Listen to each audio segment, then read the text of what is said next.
This is a special edition of Late Night Health. I'm Mark Allen. I'm really honored to spend some time with my friend Angel Ribo. He is known as the CEO Confidant. There is so much to this man. He is such a nice guy. He helps everyone. He'll probably help you. Angel, welcome to Late Night Health. Thank you very much for having me in your show and obviously for your nice words. Thank you. It's a pleasure to be here. Yeah, thank you. Tell me, you got a sign back there. Give me a break 2020. How do we do that? I want a break right now. I want the old normal back. Okay, it's very simple. You just have to help yourself to create it again, which is easier said than done, right? But yes, so it was actually three weeks ago I started to post, and I posted this with different visuals, but I started to post online. As you know, I'm very active on LinkedIn because that's where my audience is.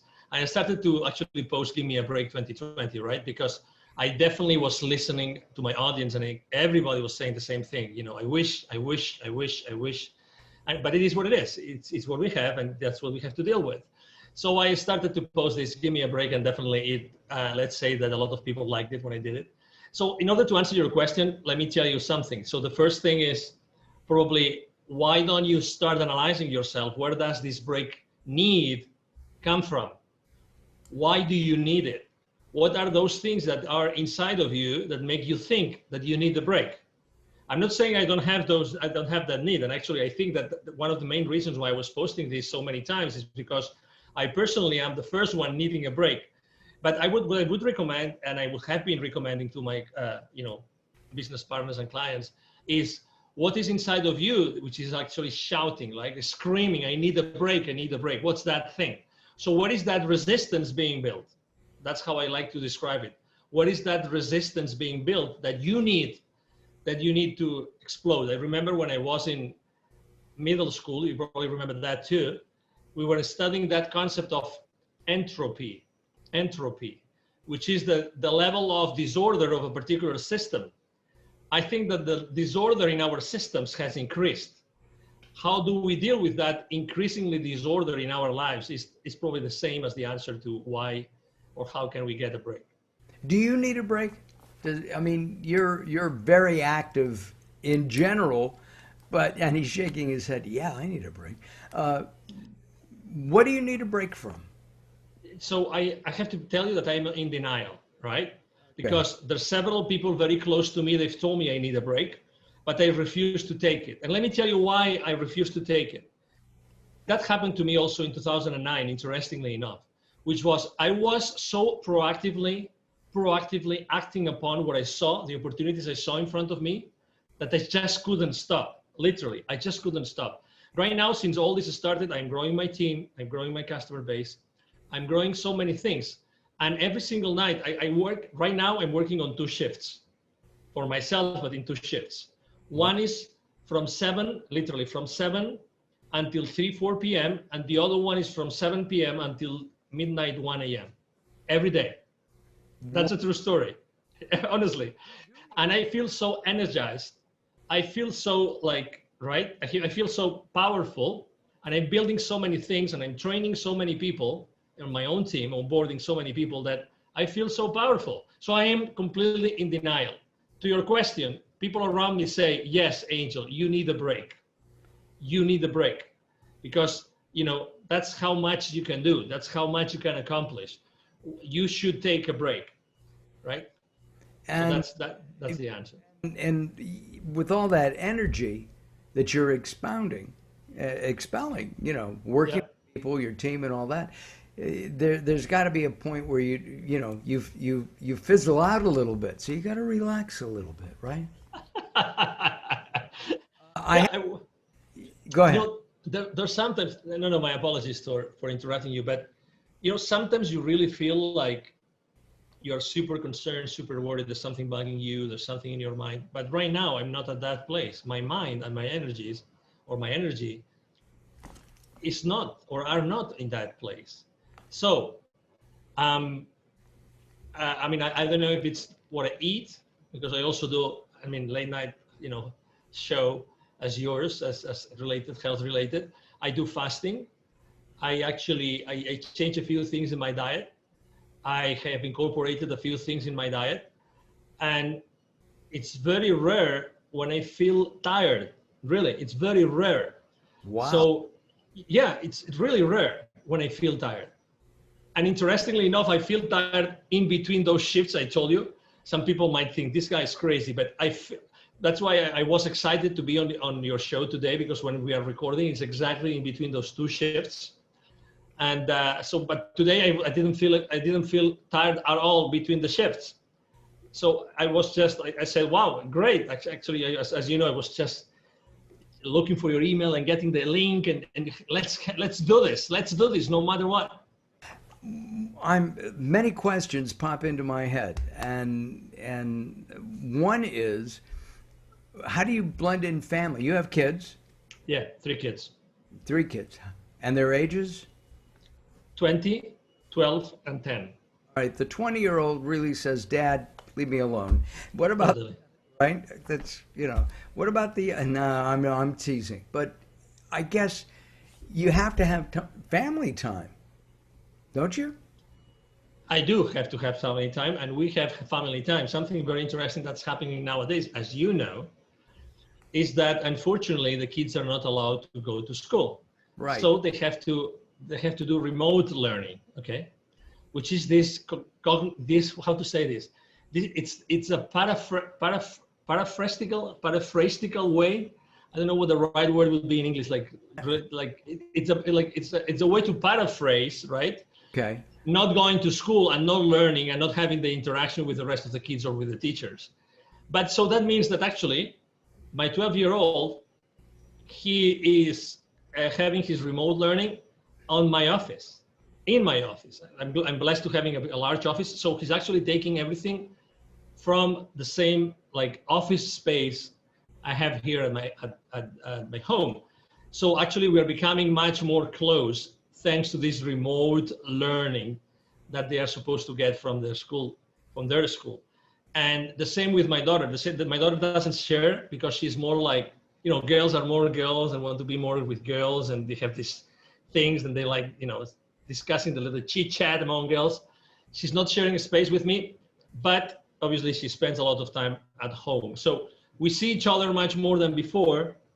In between shifts, we try to go have, dinner outside. We try to have some time together outside. And over the weekends, obviously, we spend a lot of time together. Again, we have really decreased the amount of activities we do outdoors for obvious reasons. Right. Are you afraid that your kids, as they grow up, and they're spread out over, a couple of years there, from your 20-year-old down to your 12-year-old, that they're going to miss some kind of relationship? Look, kids, at 12 years old, your daughter goes to school, she hugs her best friend. Next week, she's got a new best friend, and she hugs that one. There's a tactile thing. When my wife and I, before COVID, would go out, we'd see, millennials sitting at dinner with their cell phone, and they're texting. I always want to know if they're texting each other, 2 feet away. But to me, they're missing stuff. When we go out, when we used to go out, we talk.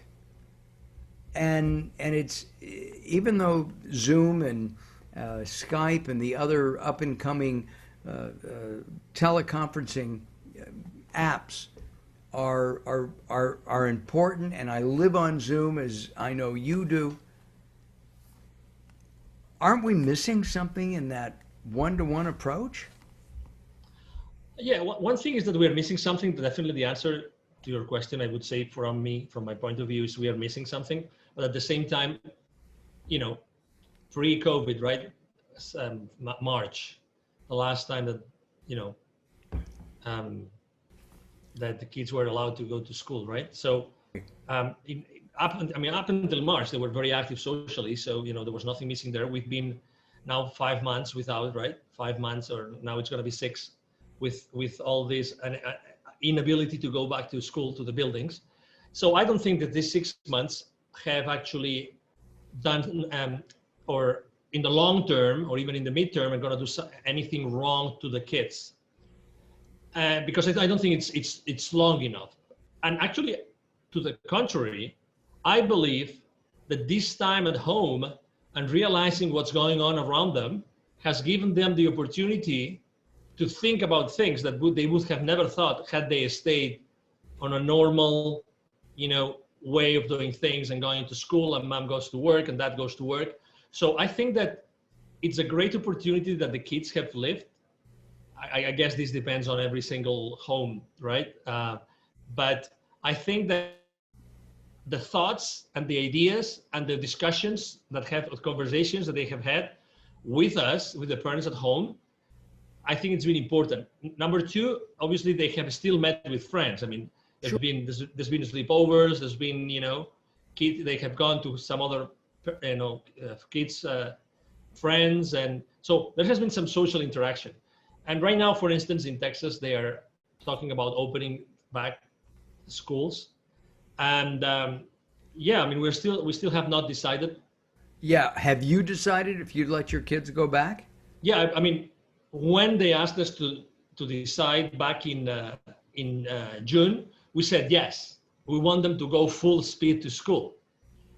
But then, I mean, I regret to say this, but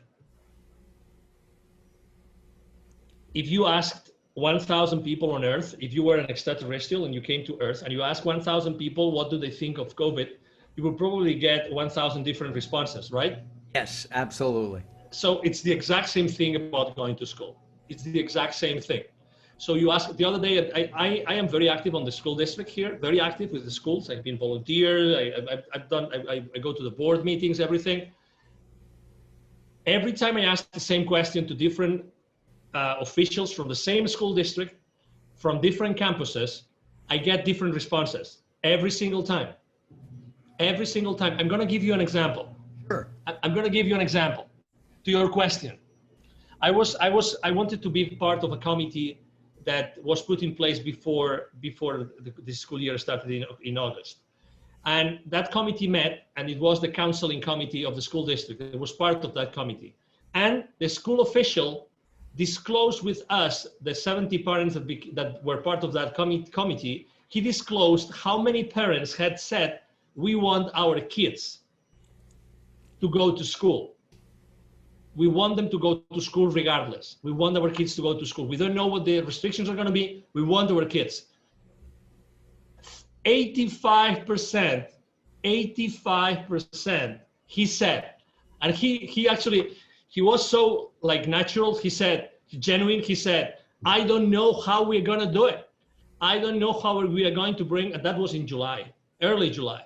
I don't know how we're going to bring 85% of the kids back to school. I have no idea how that's going to work. Fast forward, the school district decides there's going to be no face-to-face in-person school. Right. Because the parents had actually voted, and they voted 50-50. So we decided not to do it. And then and then you read a newspaper, local newspaper, and then you read the exact same thing. 50% of parents said, yes, we want our kids to go to school. 50% said no. So this is just an example. And I'm talking to you about public servants, Mark, public servants. Okay, so there's this bubble of common, I'm not going to say consciousness, common knowledge, right, created by, organizations, by media of all kinds of media, right? So there's this bubble, and we all try to get information and to download information from that bubble, okay? So, oh my God, where do we live? What's the reality that we are living in, Mark? There's one word that comes to mind, Angel, and that word is confusion. Right? Because we don't know. If my kids were of school age, I don't honestly know what I would do. And I really don't. I don't know if I would send them to school because it's scary, right? I have a friend whose wife was working. She came down with what she thought was a cold, got a test, took 3 days or 4 days to get that test back. She has COVID. He has, what does he do, right? How does he not help spread it? Somebody's got to go to the market. And it's hard to get delivery. Where here in Ventura County, California, where I live, I know that it can be difficult to get food picked up. And frankly, I don't know if I want somebody touching my tomatoes before I touch them. I mean, it's just honest. I think that what happens in a pandemic is that people, as I said, get confused. And at the same time, nobody knows what to do. To me, that's the scariest part. And I think what we have to do is what you teach. Angel and I have been in several different sessions together. And my understanding is you're teaching consciousness rather than confusion. And so in teaching consciousness, being open to people, being open to messages from the universe, God, I think that's important. And I think it may be especially important right now because we need that break. We do need that break. Mm-hmm. Yes, we all need that break. There's confusion, and confusion is how to say this again. Besides posting on "Give Me a Break 2020," I also the most common subject matter I've posted about is building bridges. Right. When you are in the world of business, and I started in Europe, and I've been since then always working like business to business.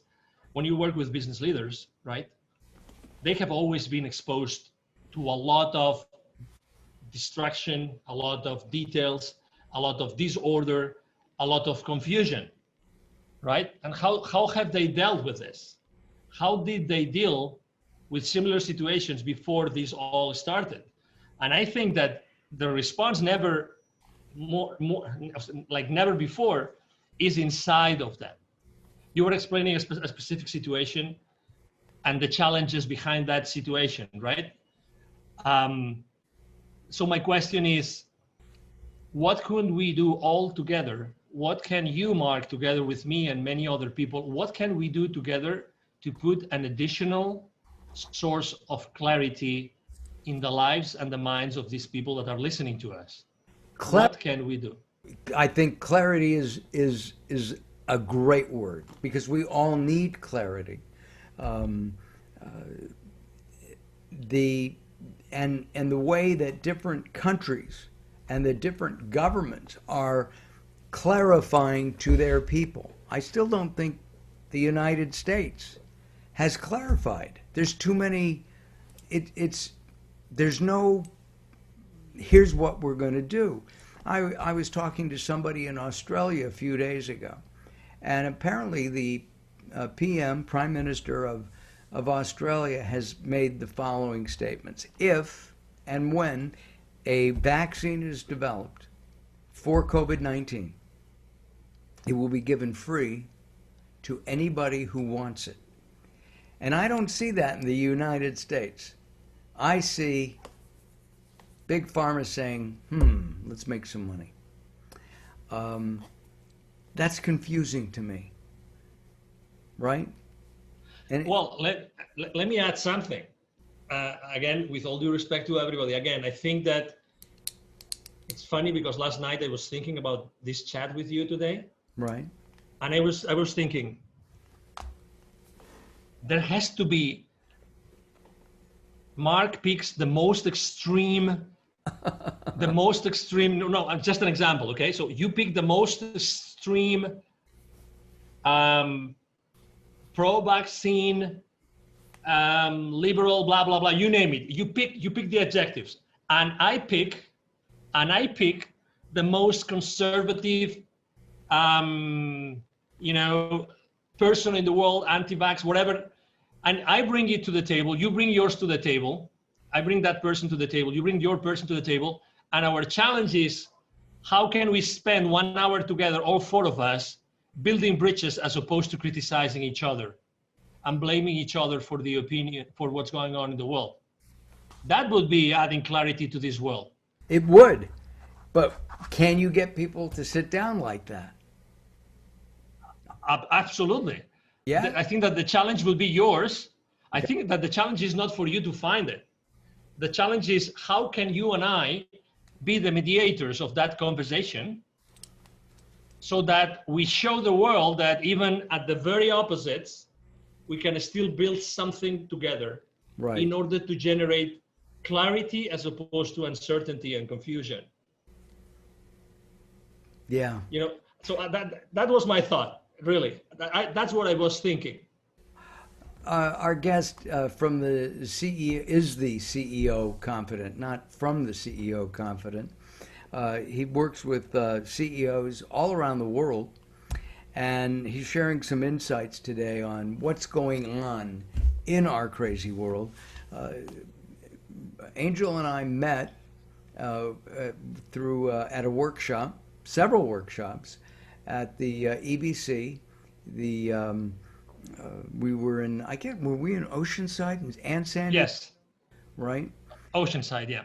Oceanside and California. And it's been a couple of years. And we keep in touch, and then we lose touch, and now we're in touch again. And Angel recently helped me with my book, Growing Old Sucks, but it doesn't have to, and I really appreciate that.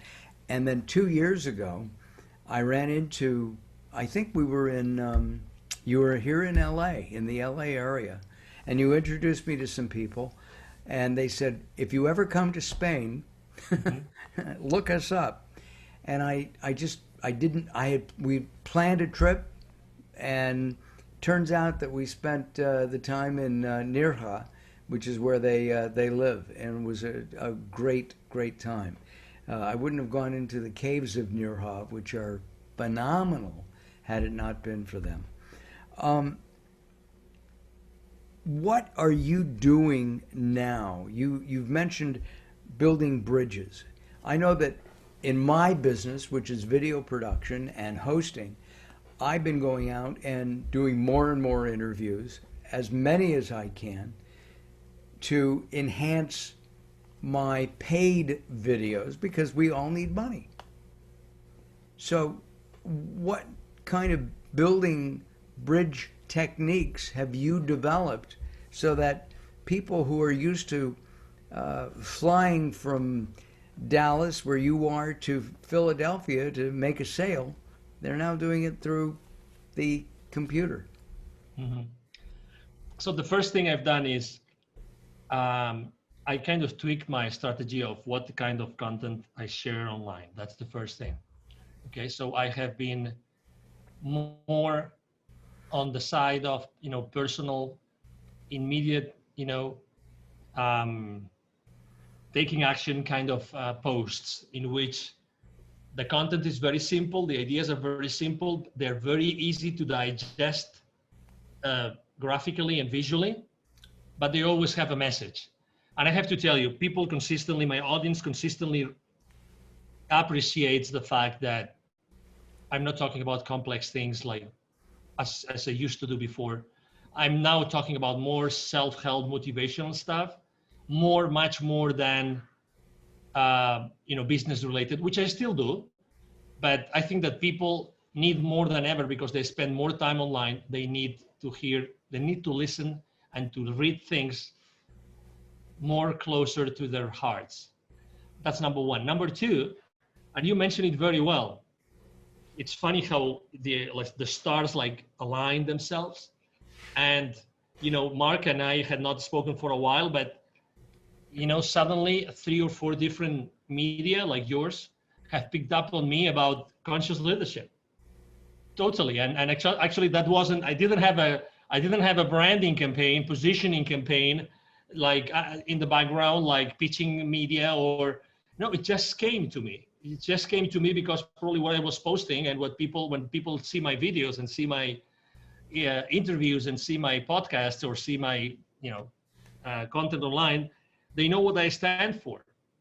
So, and again, going to the world of business, because as I said before, I work at the business to business environment or arena. Going to business, I think that business leaders now need to be conscious like never before. They need to hear different messages. And you, instead of working on their business, are you working with them to better understand themselves so that they can go back and work with their team? Absolutely. Absolutely. And not only that, that's why I say, I totally believe in the alignment of stars.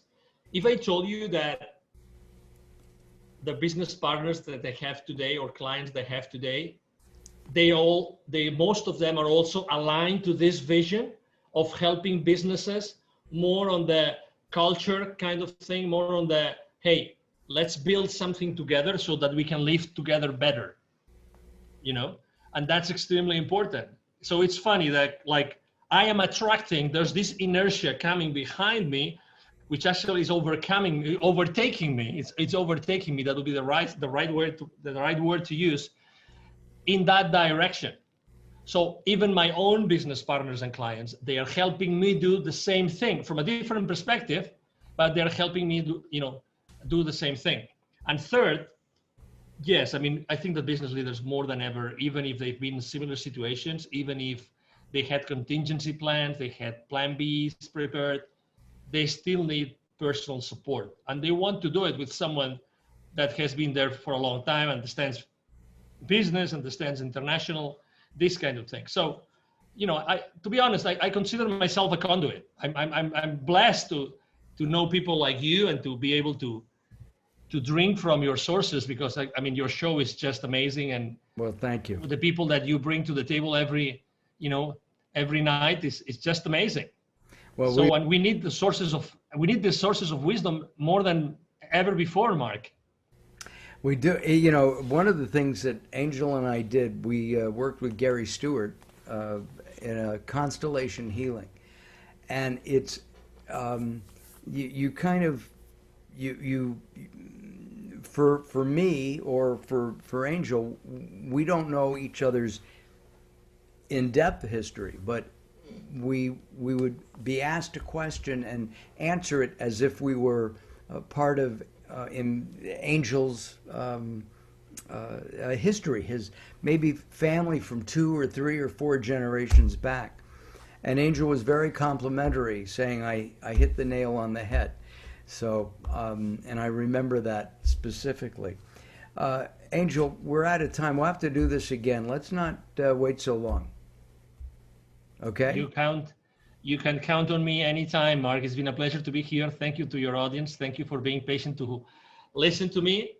And, if I can help them in any way, as they will know where to find me. Throughout our time together, we have had Angel's website up underneath, and also his LinkedIn and other social media outlets, because he is active, especially in LinkedIn, but he's active in all of them. Thank you very much for joining us here on Late Night Health. Thank you very much for having me. Talk to you soon. I look forward to it. I'm Mark Allen. Thanks for watching. We'll be back.